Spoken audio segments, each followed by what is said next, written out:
Bonjour, c'est à nouveau moi. Donc ce que l'on va faire maintenant, c'est avancer et même terminer la leçon concernant les nombres premiers. Après, vous aurez des exercices à faire et on va en faire ensemble dans cette vidéo. Alors, vous reprenez donc votre cahier de leçons et à la suite de ce que l'on a déjà écrit, on avait mis grand 2 les nombres premiers, on a donné la liste des nombres premiers entre 1 et 30.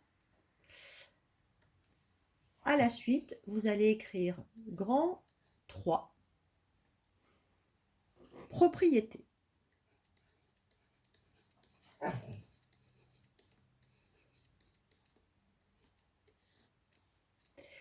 Ces nombres premiers, je vais vous montrer sur des exemples comment est-ce qu'on va s'en servir en cinquième.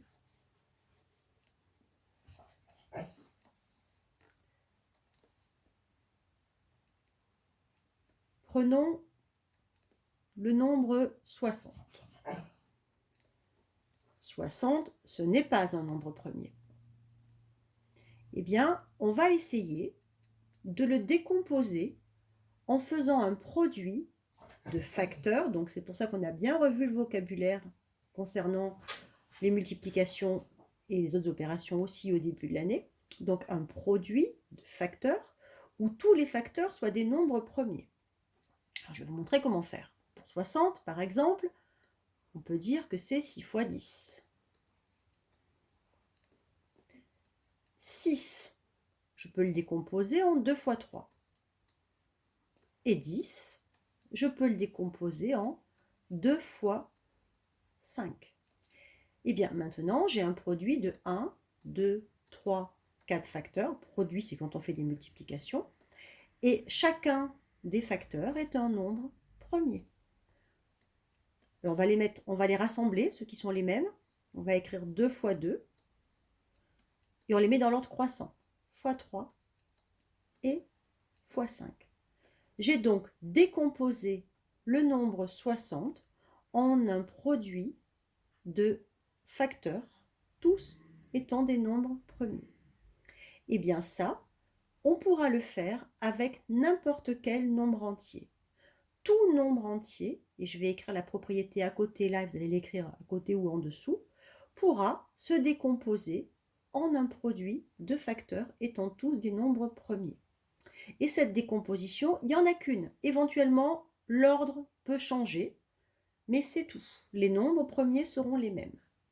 Donc j'écris la propriété. Tout nombre, alors vous l'avez dans le cours que j'ai mis sur PDF, mais moi je vous conseille de la recopier proprement avec vos propres mains dans le cours, vous la retiendrez mieux. Tout nombre entier, je vais mettre ça de l'autre côté, tout nombre entier supérieur ou égal à 2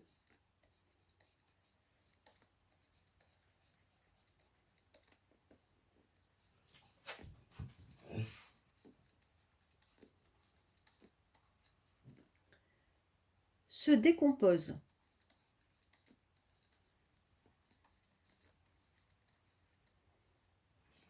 en produit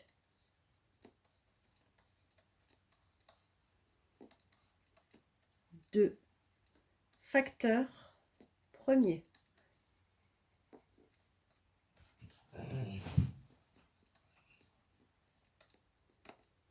Cette décomposition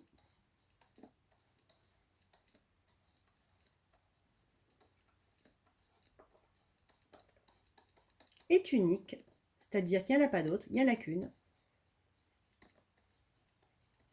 à l'ordre des facteurs près. Bien évidemment, on peut éventuellement mettre les facteurs dans un autre ordre, même si, comme je vous l'ai dit, on essaie de toujours les mettre dans l'ordre croissant. Mais si vous ne les mettez pas dans l'ordre croissant, ça n'est pas faux non plus. Et c'est cette propriété, et uniquement cette propriété, qu'on va utiliser en cinquième sur les nombres premiers. Donc ça, vous me l'encadrez proprement après. Donc là, je vais me permettre d'avancer vite pour filmer, sachant que vous pouvez faire pause pour finir de noter.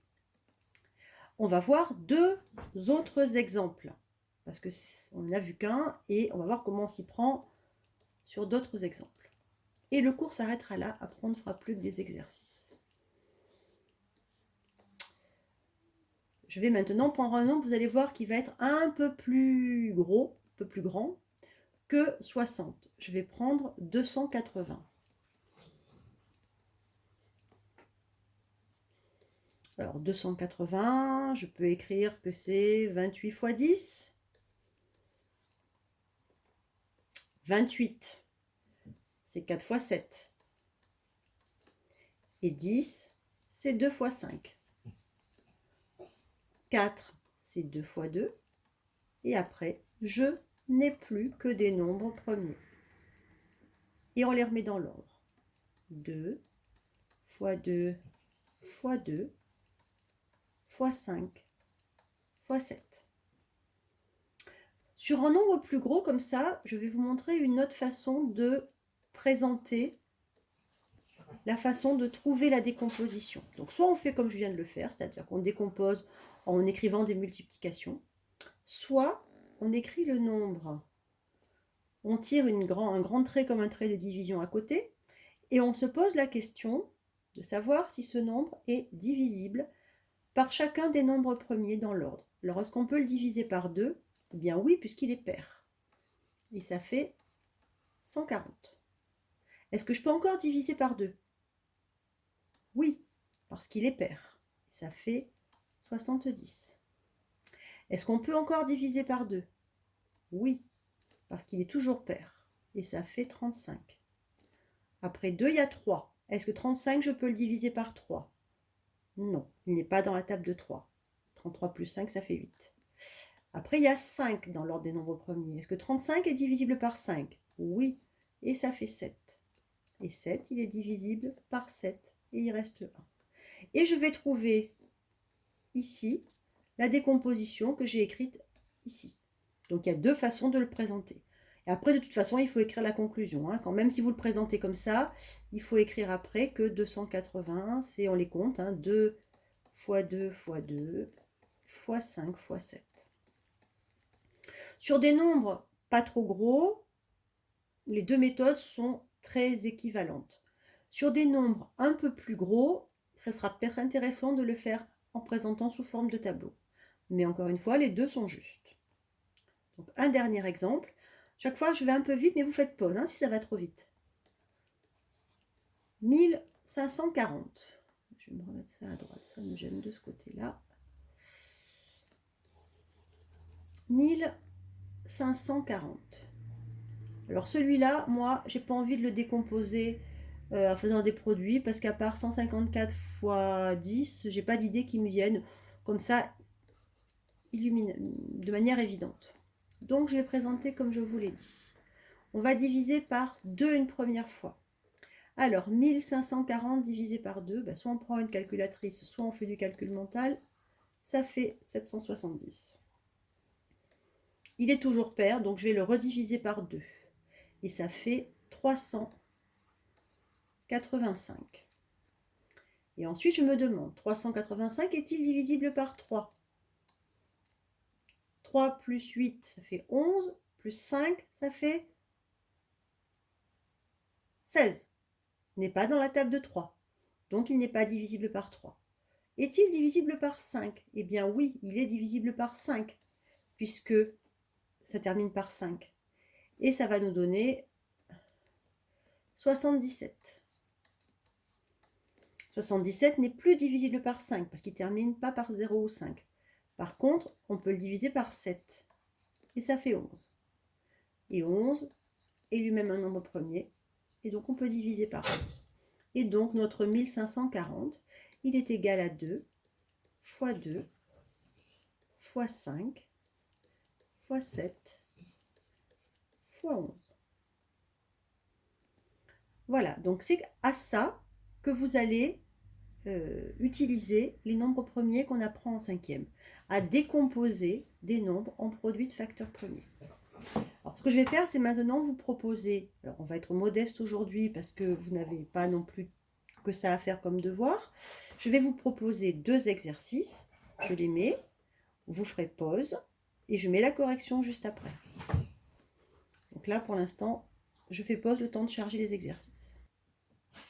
Voilà, donc vous allez chercher à faire dans votre cahier d'exercice, cette fois-ci, le cahier de leçons, on n'en a plus besoin, la leçon est terminée, l'exercice 18 qui est là et qui est sur la fiche d'exercice qui a été donnée la semaine dernière.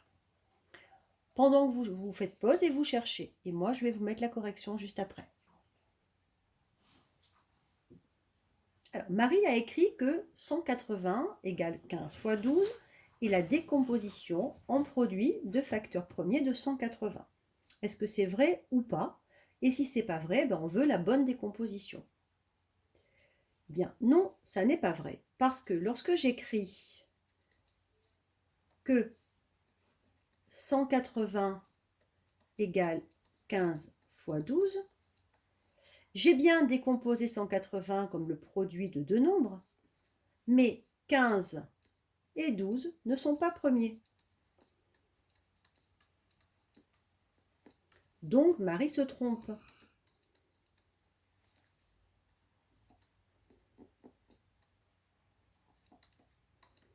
Marie se trompe.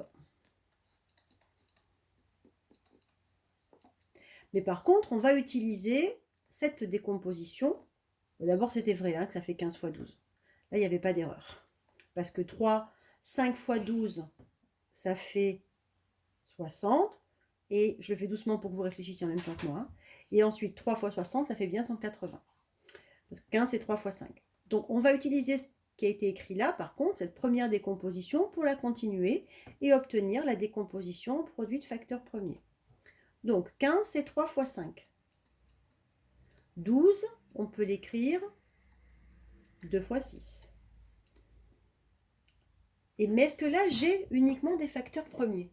Eh bien, non. J'ai 3 qui est premier, j'ai 5 qui est premier, 2, mais 6, lui, il n'est pas premier. Donc, je vais devoir encore décomposer le 6. 3 fois 5 fois 2 fois 2 fois 3. Et je les remets dans l'ordre. 2 fois 2 fois 3 fois 3 fois 5. Et j'ai terminé. Là maintenant, j'ai la décomposition en produit de facteurs premiers. Vous faites pause, vous prenez la correction calmement. Voilà, donc on va faire le numéro 26, toujours sur la fiche. Vous regardez l'énoncé, vous faites pause et vous faites l'exercice dans votre cahier d'exercice. Et je le corrige. Il faut décomposer chacun des nombres en produits de facteurs premiers. Alors pour 45, c'est un nombre qui n'est pas très grand. On va faire tout simplement 9 fois 5. 9 fois 5, 9 c'est 3 fois 3, fois 5. Et c'est terminé. 65. Si vous n'avez pas d'idée, vous faites un petit tableau comme je vous l'ai montré. Est-ce qu'on peut le diviser par 2? Non, parce qu'il est impair. Par 3? Non, parce que 6 plus 5, ça fait 11. Par 5, on peut. Et ça va nous faire 13. Et 13 est lui-même un nombre premier. Donc 65 est égal à 5 fois 13. Qu'on aurait pu écrire directement d'ailleurs sans passer par le petit tableau. 34. Lui, peut-être que vous êtes capable de voir que c'est 2 fois 17. 2 est premier, 17 est premier. Si ça va trop vite, vous faites pause entre deux des explications. Vous profitez, c'est une vidéo en classe. Vous ne pouvez pas faire pause sur le prof, mais là, vous pouvez. 48, c'est 6 fois 8. 6, c'est 2 fois 3. Et 8, c'est 2 fois 2 fois 2. Donc, en tout, ça va nous faire, il y en a 4 des 2, 2 fois 2. Oups, j'ai un raté. Fois 2. Et enfin, fois 3. Pour cet après-midi, en tout cas pour le cours, je m'arrête là. On a déjà passé presque 1 heure ce matin ensemble, plus l'heure que vous passez là, ça suffit. En revanche, je vais vous donner, je me suis trompée de bouton, des exercices à faire, 2 exercices à faire tout seul pour demain, qu'on corrigera pendant la visio de demain. Donc pour demain, et je vais vous l'écrire sur Pronote, ne vous inquiétez pas, vous ferez le numéro 19 et le numéro 27 de la fiche. Pour jeudi. Et je vous rappelle qu'on fait la visio à 14 h. Demain après-midi. Voilà. Je vous souhaite une bonne après-midi et un bon travail. Et donc tout ça, vous allez le retrouver exactement tel quel en PDF sur Pronote.